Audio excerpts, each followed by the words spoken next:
Este evangelio leído está al final del Sermón de la Montaña y versa sobre los pseudoprofetas. ¿Dónde están los pseudoprofetas hoy? En todas partes. Son los heresiarcas, los herejes, los falsos doctores, los doctores de la impiedad. Millares de ellos. Hay dos pequeñas dificultades en este evangelio que ya las expliqué más de una vez. Por ejemplo, esa señal que da Cristo. Sabed entonces que los podréis reconocer por sus frutos. Parece que no sirve porque ya es tarde, llega tarde, cuando el mal está hecho. Parecería que es como si dijéramos, si quieres distinguir los hongos venenosos de los hongos comestibles, cómetelos, y si al comer uno te mueres, entonces es un hongo venenoso. Pero Cristo no dijo así, que los comiéramos. Cristo dijo que miráramos al árbol de hermoso aspecto que todavía no frutó. Y si da higos o uvas, es un árbol bueno. Y si es malo, si da abrojos o cápsulas de beleño. ¿Y cuáles son los malos frutos? Los malos frutos son la mala vida de los heresiarcas y después las perturbaciones que producen en los demás, incluso perturbaciones sociales, incluso perturbaciones nacionales a veces. La vida de los herejes casi siempre ha sido desastrada, llena de vicios brutos. Yo conozco la vida de 2 docenas de herejes por lo menos y solamente 2 hay que han llevado una vida exteriormente correcta, que yo conozca. El obispo jansenio, de donde salió el jansenismo, Janssens, y el jesuita Teilhard de Chardin, los cuales vivieron más o menos correctamente toda la vida y después a su muerte surgió una herejía de las obras de ellos. Hubo otros como Miguel de Molinos o Pelagio, que llevaron mucho tiempo una piel de oveja, pero al fin se descubrió el lobo rapaz. En cuanto a las perturbaciones sociales, no es necesario andar vagando por la historia. Tenemos, por ejemplo, la Revolución Francesa que hemos celebrado en estos días y que la prensa dice que es el acontecimiento más grande de todo, más grandioso de toda la historia moderna, cuyas raíces están en las doctrinas heréticas de los enciclopedistas del siglo XVIII y cuyos frutos están en la época actual, guerras, división de clases, toda clase de desórdenes y confusión en el mundo. El gran historiador francés Jacques Banville dice que cuando ve a sus compatriotas celebrando el 14 de julio, le parecen un hombre que celebrara todos los años el aniversario del día en que pilló una fiebre tifoidea.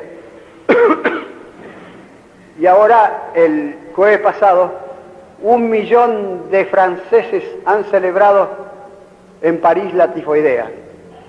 ¿Y qué quieren que hagan? Así les han enseñado. Quieren que cada francés se convierta en un Jacques Banville y rectifique la historia por su cuenta. No es posible. Tienen que atenerse a lo que les han enseñado. ¿Y quién les ha enseñado eso? Los falsos profetas.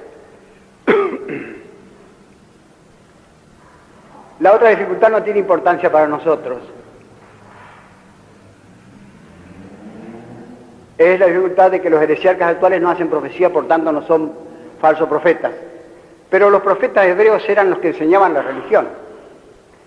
Y los heresiarcas son los que enseñan mal la religión, simplemente. Cristo se refirió también a los heresiarcas que habían de venir detrás de él, por eso dijo, tened cuidado con los falsos profetas. Los otros ya habían pasado, los del Antiguo Testamento habían pasado. Pero ¿dónde están los heresiarcas acá en la Argentina? Borges es un blasfemo, Mallea es un infeliz, Murena es un perturbado, no tienen capacidad para ser heresiarcas. Almafuerte, no me hagan reír. Martín Zubiría decía que aquí en la Argentina no hay heresiarcas ni hay herejes, porque tampoco hay fe. Habría que corregir esta proposición diciendo que no hay herejías como las antiguas, como el luteranismo, como el pelagianismo, pero hay una herejía oculta que es como un resumen de todas las herejías y es peor que todas, que es el naturalismo religioso, o el modernismo, o el progresismo, o como quieran llamarle. El modernismo consiste simplemente en suprimir lo sobrenatural y endiosar a lo natural. El primero que hizo esto fue Pelagio en el siglo IV y después ha ido diversificándose hasta llegar a nosotros en que hay como 20 formas diversas o más. Parece la hidra de Lerna, que tenía 7 cabezas, pero esta tiene como 70 cabezas. Y muchas de esas cabezas son opuestas entre sí, se pelean y se patean. Yo había hecho una lista a 2 columnas de las herejías contrarias, las herejías naturalistas contrarias que hay hoy día. El optimismo sucio de Rousseau y el pesimismo sucio de Freud, el ateísmo furioso de Bertrand Russell y la piedad dulzona de Tyrrell o de Loisy, etcétera, etcétera, pero no hay tiempo para hacerse el erudito. Basta que nos fijemos en el comunismo y el liberalismo, que tienen los dos un fondo naturalista y se pelean furiosamente entre ellos. Vean la carta que escribieron a Onganía los de la Liga de Acción Liberal, babean contra el comunismo. Sin embargo, el fondo de los dos es el mismo. Los liberales dicen que el hombre es un animal rationalisticus y los comunistas dicen que el hombre es un animal economicus, pero los dos son un hombre prescindente de Dios, independizado de Dios, en unión y libertad. En unión en el Vietnam y en libertad en Rusia.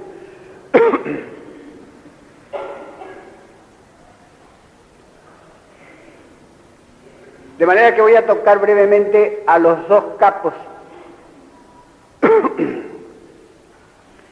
del naturalismo religioso o del modernismo, el antiguo que fue Pelagio y el moderno que fue Rousseau, dejando todos los intermedios, por ejemplo Lutero, porque no hay tiempo. Pelagio fue un inglés llamado Morgan, que le tradujeron el nombre al latín Pelagius, que significa hombre del mar. Pelagus, piélago, el mar. Y Morgan en anglosajón antiguo significa hombre del mar, marino. Era un monje, dicen los manuales, pero no era miembro de una congregación o orden religiosa, sino que era una seta, como decían entonces. Es decir, una seta suelto, célibe y penitente, pero tremendamente orgulloso y mentiroso. Tenía una naturaleza aventajada, dice San Agustín, alto, robusto, rubio.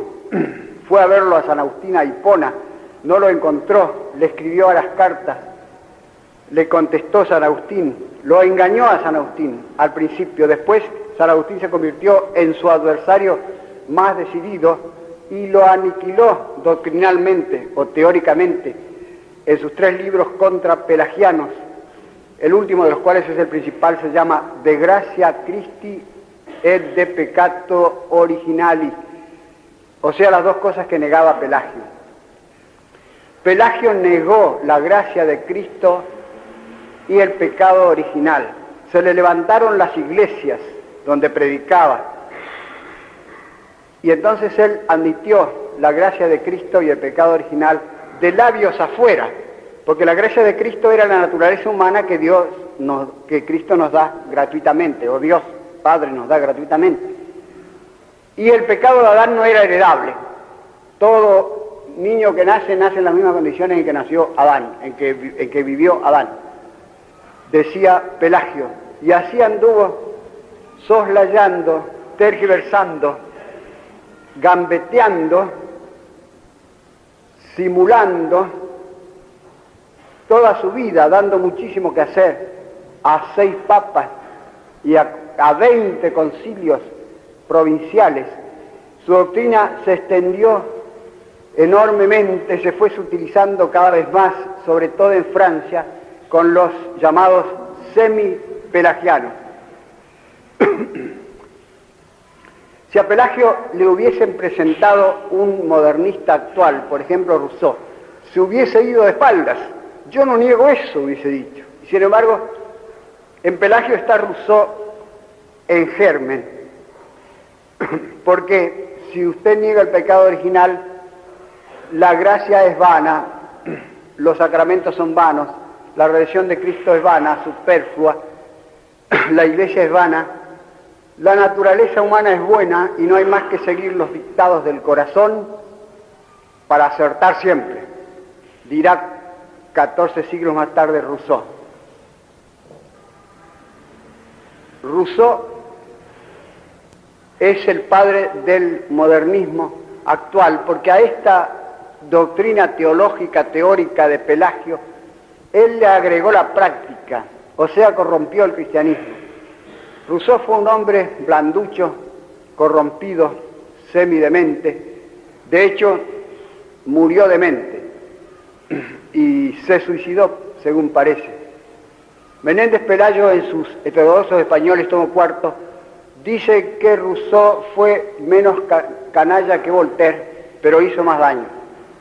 A mí me repugna más Rousseau, porque Voltaire parece un demonio, pero los demonios son limpios, y Rousseau parece un marrano mugriento.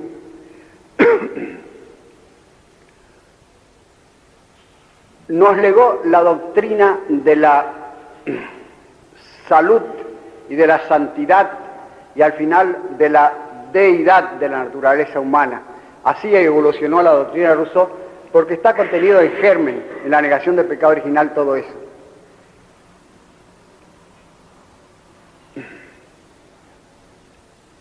Los hombres nacen y permanecen libres e iguales. La naturaleza humana es buena y la sociedad la corrompe. ¿De dónde sacó eso Rousseau?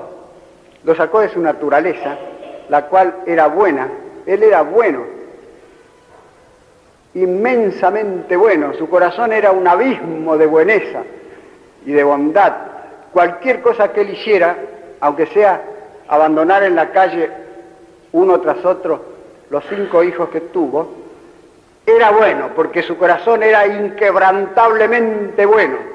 No solamente era bueno, sino que era santo, decía Teresa, la sirvienta de la cual tuvo los 5 hijos. La oración de Rousseau a Dios era, más o menos resumida: oh Dios, defiéndeme, a fin de que tú merezcas de que yo te defienda.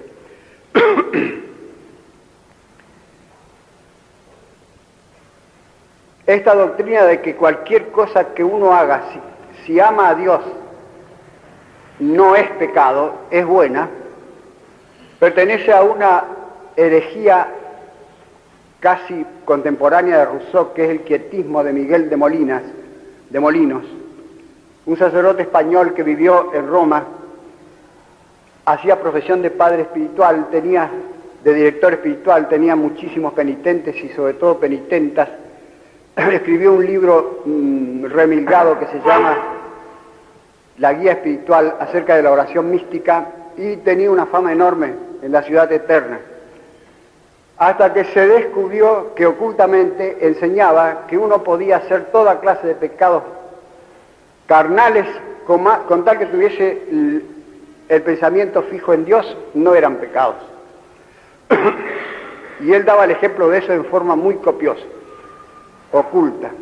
Finalmente la Inquisición lo descubrió, lo metió en la cárcel y murió en la cárcel. Era un delincuente común. Este quietismo se lo enseñó a Rousseau Madama de Warens, otra de sus concubinas, pero lo tenía él en cierto modo en su naturaleza. Es una naturaleza buena pero demente, es una naturaleza esquizoide, que tenía ese desdoblamiento de la personalidad propia de los esquizoides. Por un lado, él se contemplaba buenísimo, por otro lado hacía toda clase de barbaridades, de horrores, sobre todo de vilezas de todas clases, y no era nada, eso seguía siendo bueno, seguía siendo santo.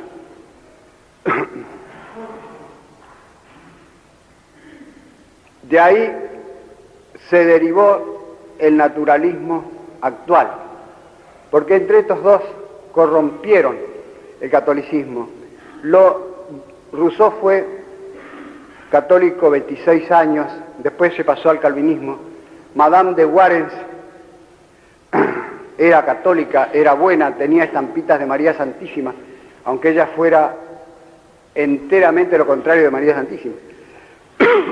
Corrompieron el catolicismo haciéndolo un sentimentalismo vacío, una sensiblería, una complacencia fangosa en sí mismos.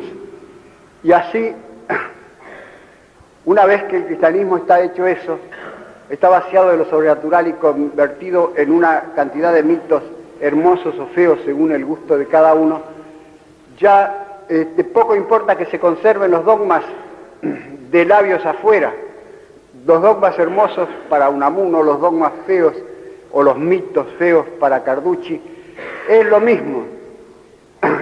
Poco a poco ese vacío de lo sobrenatural se va llenando de otra cosa, se va llenando en el fondo de la adoración del hombre, primero de la adoración de las obras del hombre, después de la adoración del hombre mismo, y se convierte en la herejía del anticristo.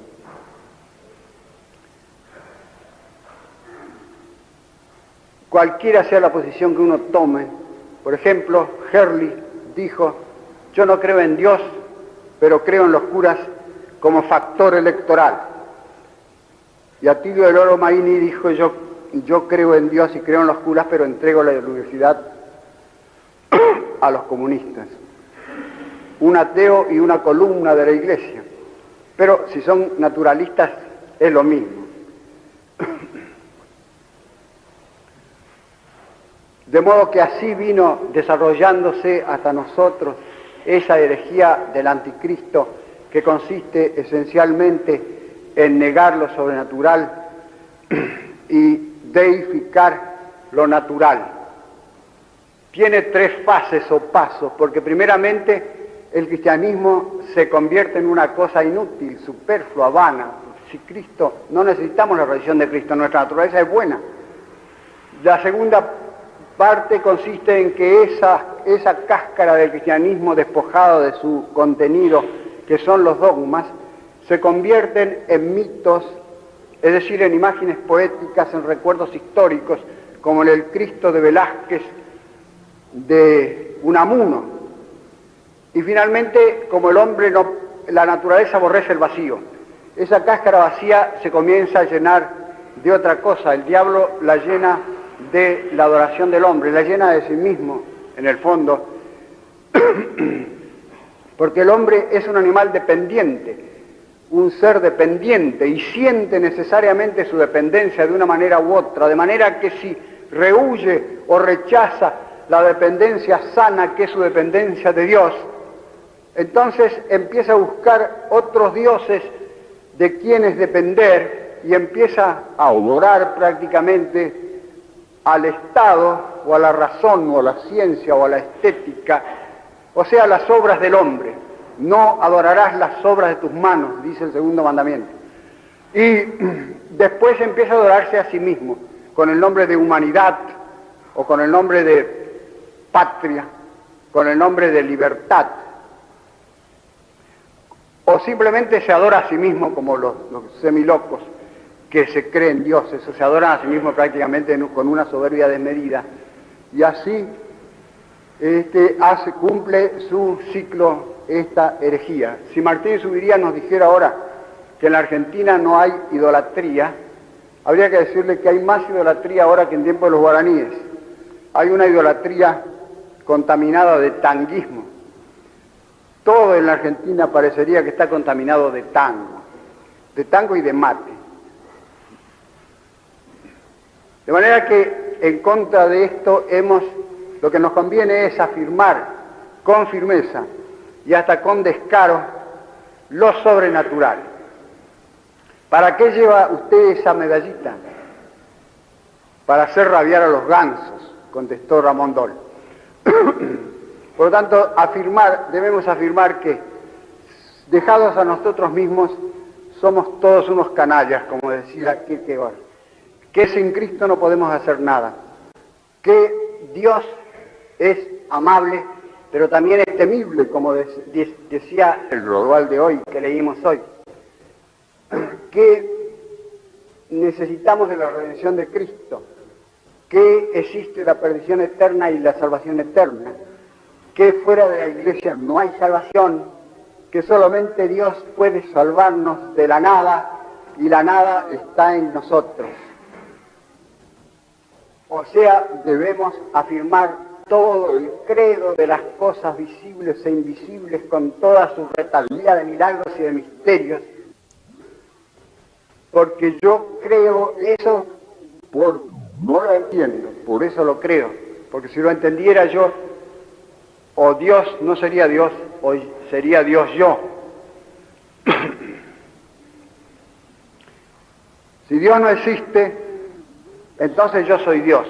Y para probar, para establecer que yo soy Dios y que no dependo de nada ni de nadie, me suicido, dijo Kirillov, el personaje de Dostoyevsky, que ciertamente era un loco, pero también era un naturalista enteramente lógico.